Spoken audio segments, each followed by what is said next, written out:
Hey, and welcome to the Inclusive Networker Podcast, where we make network marketers, small business owners, and solopreneurs aware of blind spots that could be keeping their networks and businesses small. We give them tips and simple, practical tools to make their businesses more inclusive, and we teach our listeners how to build inclusive communities that support diverse customers, team members, and business partners. So, if you want to authentically build relationships with diverse communities of customers or business partners, you are in the right place. But be warned, you will be challenged, but here's the thing, you won't be judged. I'm your host, Dr. Raymona. I'm a speaker, coach, consultant, public health professor, wife, mom, and a fierce challenger of broken systems that keep people from reaching their highest potential. I'm so excited to be with you on your journey to becoming an inclusive networker. Let's jump right in. So I'm Dr. Raymona, I'm your host, and I am honored today to have Matthew Tsang as my guest. Matthew is a partnership cultivator and co-founder of AndHumanity, an inclusive marketing and communications agency. And in lieu of a bio, I just want to give you his lens. And Matthew, thank you for this, because I think this is such an amazing way to introduce you. And so Matthew is a second-generation Canadian-born Chinese. He is the youngest child of a single mother. He is the grandchild of a rich man that lost it all to greed. He has childhood experiences of inundation, abandonment, and Chinglish. He's a dog dad, a human dad, a husband, a son, a brother, and a friend. He's a born reader and writer. He loves fiction over nonfiction. He's a learned entrepreneur, a strategist, and relationship builder, and loves people over profits. He's resourceful, analytical, and efficient, but absolutely not robotic. He is a lover of films, hockey, and nighttime. And so, Matthew, welcome to the Inclusive Networker Podcast. I'm so excited to have you and all your brilliance here tonight with me. Thank you so much for having me. I'm excited. Yeah. So why don't we just jump right in? So the first thing is to tell me a little bit about your business and the main problem that you solve for your customers and clients. Oh, wow. So I would say, okay, so just introducing ourselves first. Like you said, AndHumanity is an inclusive marketing communications agency. The main problem we solve is, it's difficult to pinpoint one thing, but if I were to say kind of as an umbrella thing, I would say that basically anyone who's looking to infuse justice, equity, or JEDI practices, justice, equity, diversity, inclusion practices into their marketing communications department, firm, and how they do things. That's kind of what we solve for our clients. We're one of the few firms, I would say, in the world that kind of specializes in this overlap of these, right now, two different industries, but hopefully not for long and not for the future. Yes, I love that. Justice, equity, diversity, and inclusion. And so a lot of people don't talk about all of those things together. They just talk about diversity or they just talk about inclusion, but the justice and equity piece, I just love that. And I love how you infuse that in everything that you do as well. So tell us a little bit, I just want to add to that a little bit. Tell us a little bit about the justice and equity piece, because I think, like I said, a lot of people miss that part. Absolutely. Justice and equity, or just starting with equity, you could say it's often misinterpreted with equality. In terms of people often aim for or communicate equality, not realizing that equity is actually the most important factor. What we try to infuse or I guess educate our clients with is that equity is the end goal. Justice and equity is the end goal. Equality is not recognizing the systemic barriers that underrepresented groups face on a regular basis. And it's also not recognizing the advantages that people from the dominant culture have. So this comes into form in all different, ways. But when it comes to marketing communications, something as simple as representation. If you look at Hollywood and in the past and how stories are told, it's always been from the dominant lens, or usually has been from the dominant lens. So what we try to focus on in terms of in terms of equity is elevating underrepresented stories, telling stories of folks who often don't have their voices or their stories told, and also educating our clients that telling these underrepresented stories actually do have mainstream appeal. You look at now Hollywood is learning, movies and shows like, Heartstopper, Squid Game, Parasite, etc. I'm using Hollywood as an example here, but this pertains to everything. These are stories and movies and shows about underrepresented folks. And traditionally, people or marketers would believe that these stories only appeal to or only resonate with the underrepresented community they're speaking to. So, for example, Crazy Rich Asians would only resonate with Asian folks, but they're realizing, no, this has mainstream appeal. It's because people are craving untold stories. They're craving stories and that are authentic, raw, deeply culturally nuanced, because people want to learn. Naturally, they want to learn about different cultures, but they've never been given the opportunity. So the assumption is hopefully fading away, and that's what we're educating our clients. The same thing when it comes to marketing communications, that these underrepresented stories, elevating these underrepresented groups in your marketing communications is actually something that will resonate with and have mass appeal. Yes. And I love that phrase that people are craving the untold story. That is so good, because we are, I think, as a nation, as a world, people are just wanting to see the full picture finally, right? We have just been told one side of the story so many different times. And it's like, we're ready. We're ready for something more. And so this really leads into, how does that translate to business then? Because this has happened a lot in business, where people have only told one side of the story. They've had this idea of the ideal client that is only speaking to one person. There's so many different things in business that we do that mirror the outside world. And so how do you feel like that narrative in the bigger world relates to what people are doing in their businesses?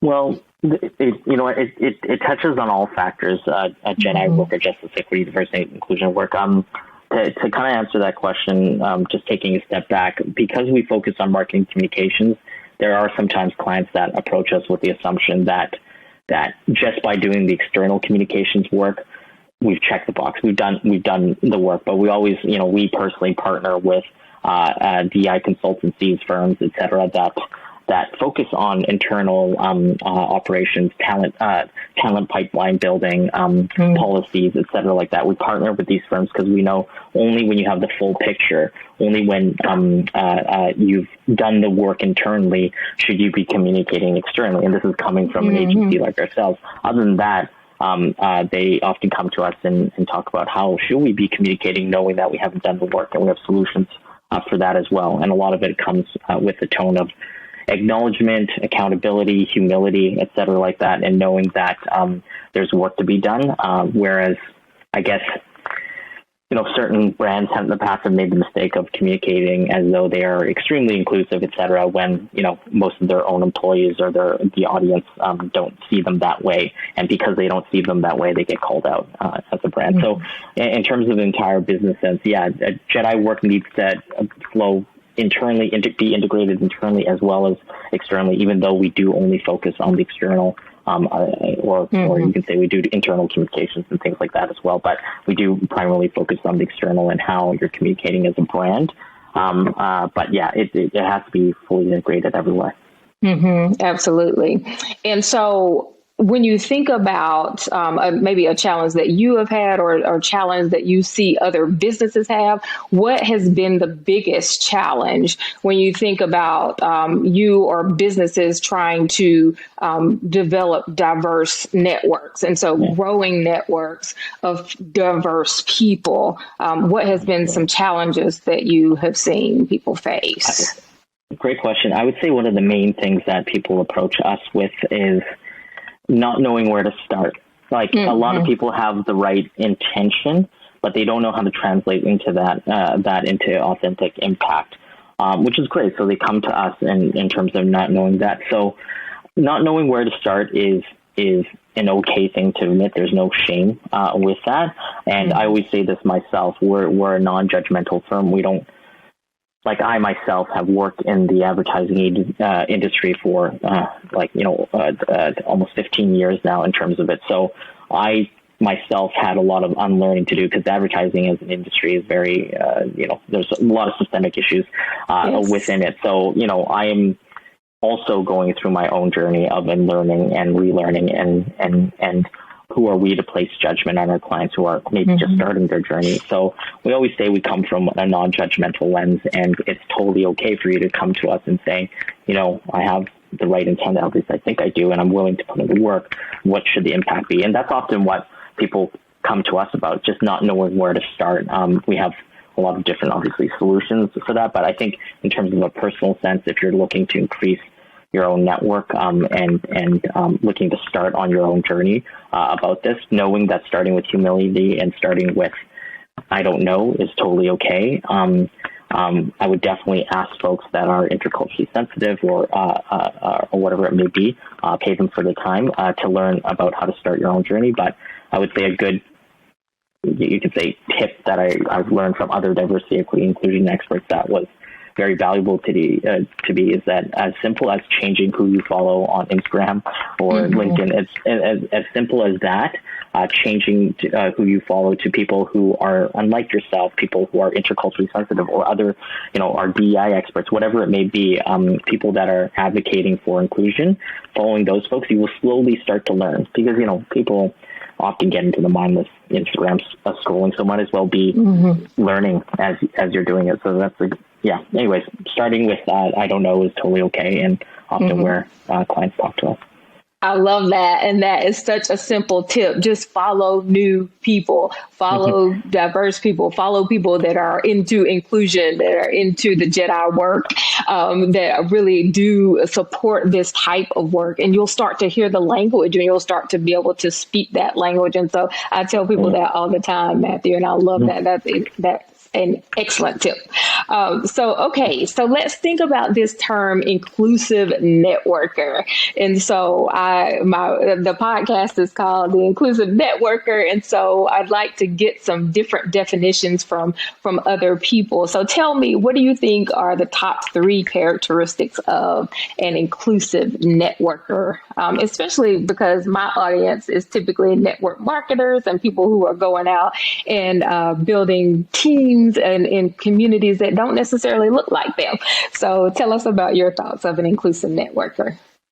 I think one of the main things is, and I've used this term before, I realize without maybe identifying what it means, but being interculturally sensitive or interculturally competent.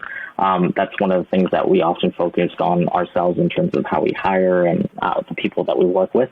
And what it means to be interculturally sensitive or interculturally competent is that I'll use an example, like there are often folks that have lived experience that still carry internalized homophobia, racism, internalized sexism without maybe even realizing or acknowledging that. So we always try to say we want to work with interculturally sensitive and interculturally competent people who understand the situation of the world and understand that what they're doing is advocacy work, regardless, because of where the world is at. We're pushing for something where society is probably kind of more in the, we call it like the minimization state, where people are minimizing differences, and kind of like you hear terms like, I don't see color, or, let's focus on our similarities. Let's focus on what, how we're similar and we have similar values, which is sometimes valuable, but a lot of the times it's not what's needed. What I believe a characteristic of an inclusive networker or someone who is interculturally sensitive should be focusing on celebrating differences. So that means expanding your network to people that don't look like yourself, that have difference of opinions, and celebrating, rewarding that, rather than trying to reel them into what you believe is quote unquote normal, which normalcy doesn't exist or shouldn't exist. You should be celebrating people for being different and hearing about their stories. Very much tied into what I was saying earlier. People are craving to learn about experiences that are unlike themselves, because everything they watch or have watched in the past or seen or read is often through that one dominant lens. So if people are, the same thing when you're networking, you want to meet folks, or you should want to meet folks that are different from you, and celebrating them and listening to them. Yeah. Yes, I love that. And I love that you think along the same lines of this developmental approach, right, to intercultural competence. Yeah. And so thinking about the idea of, And so when you think about, I always talk about the example of not feeding steak to a baby, right? And so when we think about these big topics and these things that we're trying to do to develop our intercultural competence, sometimes those big topics like race and racism and all of those things are really big topics for people who aren't quite ready developmentally to go into that. And a lot of people are like, we're all just the same. As you said, they're in this idea of minimization and not understanding that can be a negative thing, right? We don't want to say that everybody's the same. We're not the same. So how do we learn how to act and to behave in different situations? And that really takes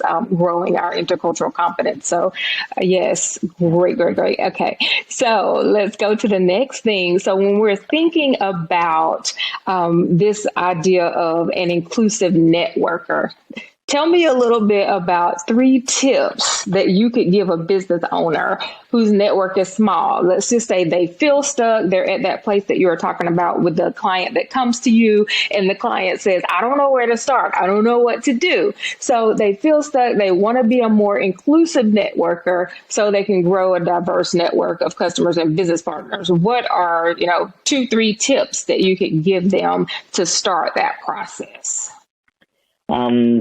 This is a general one, and probably one that might sound a little cliche, but I truly believe in it. Being unapologetically yourself throughout the whole process. I say unapologetically yourself because, people are often feeling guilty or shameful for being who they are because they have insecurities about not seeing themselves represented. So they assume that what they're living or how they believe or how they think is only them or only a small percentage of folks. But being apologetically yourself, your true self will reveal yourself eventually through the process. So you might as well weed out those that don't want to, network or have a relationship with you when you're being unapologetic yourself. So I think that's one of the main tips. I guess follow tip is kind of related to this idea of being yourself, but like how I've built my network over time has always been around this niche of finding folks that have the same values as me. Like, regardless if they're in the same industry, business, or they're an opportunity in terms of like a business opportunity right now, I don't care. I often just try to find folks that have this, for myself, an intersecting interest in anything around marketing, communications, and JEDI work and how this overlaps. And whether or not they are someone I eventually hire, someone that joins our allies network, which I haven't explained, but or someone that, in your case, someone that I do a guest on a podcast show. It doesn't matter to me, because as long as we have these overlapping interests in something that is unique in that, I know that there's going to be a relationship there. So people that focus on building these relationships and being themselves, at least for myself, that's where I've kind of found success.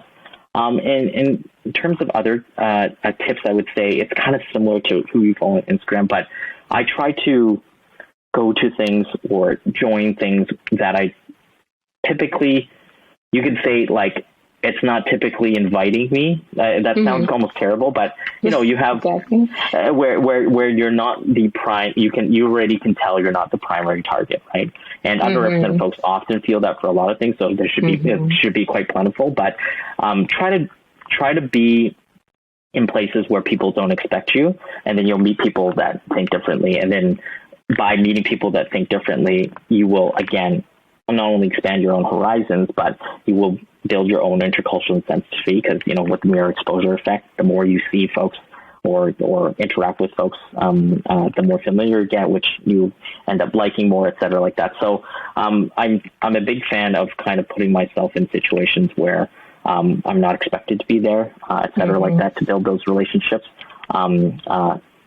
So those are my, I guess, 3 tips. Yes, love that. And just getting out of your comfort zone, right? For anybody. How do you interact with other people? How do you make sure that you put yourself in situations, right, that are not as comfortable? Because a lot of us, I always say, look at your social media, look at your dinner table, look around you when you're going to parties, events.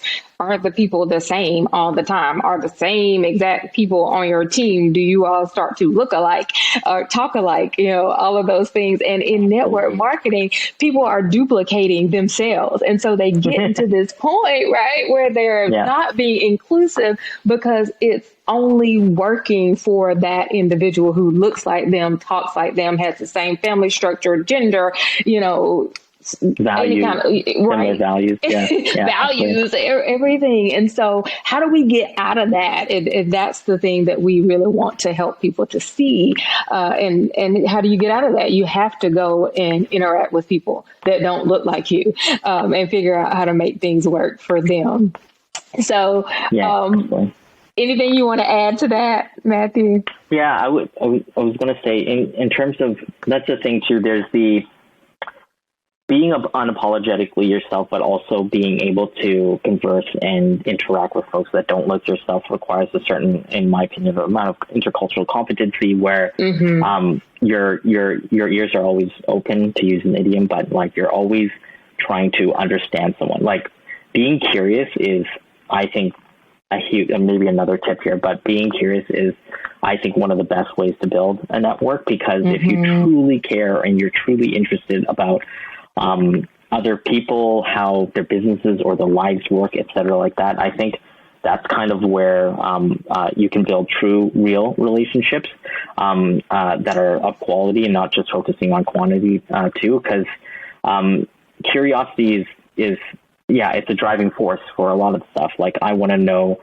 about how, my friend here or my acquaintance here, what their thoughts on raising family is, and the troubles that they maybe went to, or struggles they went through, or the successes that they find. And if I'm not inherently curious about them and their life and how their perspectives is different, then I'm only reinforcing my same biases and beliefs as I'm talking to folks that only think like me. So having that curiosity, I think, is super key in terms of that. Absolutely. Yes. And so, Matthew, tell us about your next big project. How can it help the Inclusive Networker audience? What things do you have coming out for us? We are excited to plug into whatever you have. Yeah, absolutely. So, as a marketing communications agency, we always, have a lot of projects going around. We're a small team. We're only 15 folks, but to kind of preface what I want to share in this portion is that we follow a principle in our work called nothing. The principle of nothing about us without us, meaning whenever a brand approaches us and they want to target, for example, the people with disabilities, or the invisible disabilities, or the rainbow community, whatever it may be, and obviously a lot more specific than that, we always guarantee that our work will have someone with that lived experience and intercultural competency behind the lens, behind the strategy, doing the work, not just in front of it, which is often lacking in the industry. But as a small 15-person team, how do we do that? We do that through what we call our Allies Network. So this is a network of vetted folks that come from the marketing communications industry. And they come from the marketing communications industry, and they have lived experience, and they have high intercultural competency, which we kind of vet for. And whenever we have a campaign or a project that is, targeting underrepresented folks, which is all of them, I will do a call out and say, hey, if you self-identify under this umbrella, this community, please apply to work with us on this project. And we never negotiate down prices with our allies. We always say underrepresented folks often are underpaid and overworked because they don't see value in themselves. So you join our Allies Network, and in terms of upcoming projects, we always have upcoming projects, and all our work is done with our Allies Network. So we're growing this network, and we're always looking for folks to join this network that come from the communications or marketing industry, whether you're a strategist, designer, copywriter, whatever it may be. We want you to join our network. And next upcoming project, who knows what it could be. There's so many potential things. It could be something as simple as, auditing a brand's website, all the way to like we're about to launch a commercial where we had not only Brazilian folks in front of the camera, but also the director, the editor, the sound person, and consultants were all Brazilian as well. So you can imagine how authentic, real the script and the storytelling is going to be, because everyone there has shared lived experience. They obviously will differ a little bit in terms of what they know, but there'll be enough to really tell a deeply culturally nuanced story that is raw, authentic, that will resonate with folks. So if you want to participate in these type of projects in terms of creating stories that are not what you see on TV, then definitely join us. Love that. Oh, I love that so much. And so tell us where we can find you. Where can we find you? Oh, yeah, absolutely. Yeah. So what I was speaking about, the Allies Network, everything can be found on our website, www.andhumanity.ca. That's ANDhumanity.ca. And then there's www.andhumanity.ca/allies, ALLIES. That's where you can apply to be an ally if you're interested in come from, obviously, have lived experience and also come from the marketing industry. But we're on Instagram, we're on LinkedIn. We share a lot of content around JEDI/Marcom work and principles, et cetera, like that. So definitely you can follow us there too. And you can also shoot us an email if you just want to chat. Amazing. Well, thank you all so very much for listening to this episode of The Inclusive Networker. And thank you to my fabulous guest, Matthew Tsang, co-founder of AndHumanity. You will find his information in the show notes, and we will see you on the next episode of The Inclusive Networker. Thanks. Bye. Thank you so much for listening to this episode of The Inclusive Networker. You can find out all the information for our fabulous guest today in the show notes. But don't forget to subscribe to the Inclusive Networker podcast and to look out for a new episode each week on YouTube and wherever you enjoy your podcast. This is your host, Dr. Raymona. And as always, remember, I see you and I'm cheering you on. And I dare you to defy limits. See you on the next episode of The Inclusive Networker.